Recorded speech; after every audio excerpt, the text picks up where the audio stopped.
ఒకవేళ అమెరికా అకస్మాత్తుగా కోపంతో రష్యాపై వేలాదిగా అణుబాంబులు వేసి రష్యా అధ్యక్షుడు, సైన్యం, నగరాలు అన్ని నాశనమైతే ఏమవుతుంది?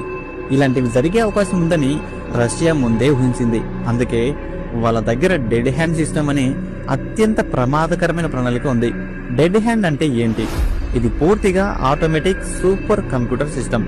అణు దాడులను గుర్తించేలా రూపొందించబడింది. దీనిలో వేల సంఖ్యలో సెన్సార్లుంటాయి.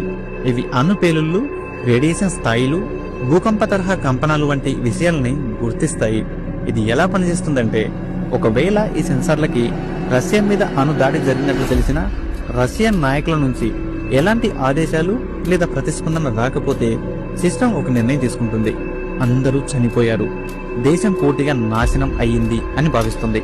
అప్పుడే ఈ సిస్టమ్ ఆటోమేటిక్ గా ప్రారంభమై దాదాపు 5,000 అణు ఆయుధాలను రష్యా లిస్టులో ఉన్న అన్ని శత్రు దేశాలపై ప్రయోగిస్తుంది. ఏ మనిషి ఆదేశం లేకుండానే. బట్ మనమందరం సేఫ్, ఎందుకంటే రష్యా శత్రు